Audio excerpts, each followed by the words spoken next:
नमस्कार दोस्तों, खबर मैट्रिक्स में आपका स्वागत है। 21वीं सदी के युद्ध में किसी भी देश के लिए सबसे बड़ा खतरा हवाई हमला है। हाल के वैश्विक संघर्षों ने साबित कर दिया है कि आसमान पर जिसका कब्जा है, जीत उसी की है। ऐसे में भारत अपने आकाश को एक अभेद्य किला बनाने की राह पर एक और बड़ा कदम बढ़ाने जा रहा है। 5 दिसंबर 2025 ये तारीख भारत रूस संबंधों में एक नया अध्याय लिखने वाली है। रूस के राष्ट्रपति व्लादिमीर पुतिन भारत दौरे पर आ रहे हैं, जहां उनकी मुलाकात प्रधानमंत्री नरेंद्र मोदी से होगी।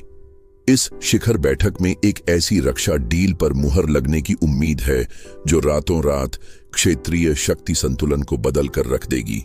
भारत रूस से 5 और S-400 Triumph air defence squadron खरीदने की योजना बना रहा है। 2018 में हुए $5 बिलियन के पिछले सौदे की 3 यूनिट्स पहले ही भारत आ चुकी हैं और बाकी 2 यूनिट्स नवंबर 2026 तक आने की उम्मीद है। नई डील लगभग 26,000 करोड़ रुपए की होगी। इस सौदे के बाद भारत के पास S-400 की कुल 10 स्क्वाड्रन हो जाएंगी। ये क्यों महत्वपूर्ण है? क्योंकि हमारे पड़ोसी चीन के पास S-400 की 6 स्क्वाड्रन है। नई डील के बाद भारत की क्षमता चीन से लगभग दोगुनी हो जाएगी। S-400 एक ऐसा गेम चेंजर है जो 400 किलोमीटर की दूरी से ही दुश्मन के लड़ाकू विमानों, ड्रोन और क्रूज मिसाइलों को मार गिरा सकता है।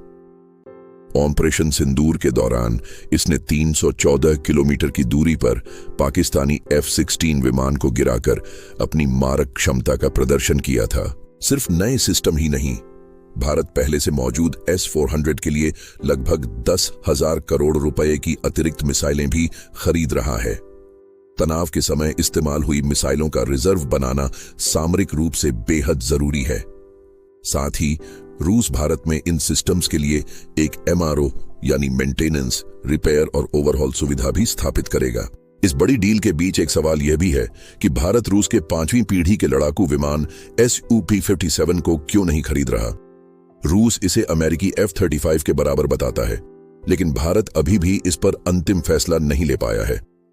वायुसेना को 2035 तक स्वदेशी AMCA के आने तक एक अंतरिम 5th जीन फाइटर की जरूरत है, पर Su-57 के स्टेल्थ और इंजन पर कुछ चिंताएं बनी हुई हैं। Su-57 पर भले ही सस्पेंस हो, लेकिन भारत अपने सबसे भरोसेमंद फाइटर जेट Su-30 MKI को सुपर सुकोई बनाने जा रहा है। कैबिनेट कमेटी ऑन सिक्योरिटी जल्द ही 4वीं Su-30 MKI के लिए लगभग 63,000 करोड़ रुपए के अपग्रेडेशन को मंजूरी देने वाली है। इनमें नए AESR रडार, आधुनिक एवियोनिक्स और लंबी दूरी के हथियार लगाए जाएंगे जो इन्हें अगले 30 सालों तक खतरनाक बनाए रखेंगे। एक तरफ रूस से यह ऐतिहासिक रक्षा सौदा और दूसरी तरफ अमेरिका के साथ बढ़ते संबंध। भारत दोनों महाशक्तियों के बीच कैसे संतुलन बना रहा है?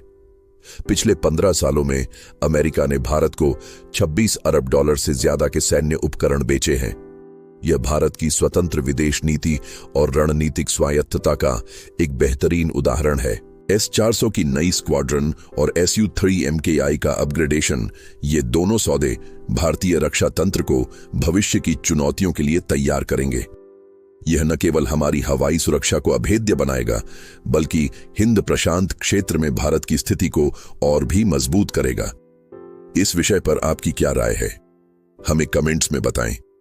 और ऐसे ही जानकारीपूर्ण वीडियो के लिए ग्लोबल न्यूज स्पॉटलाइट को सब्सक्राइब करना न भूलें। जय हिंद।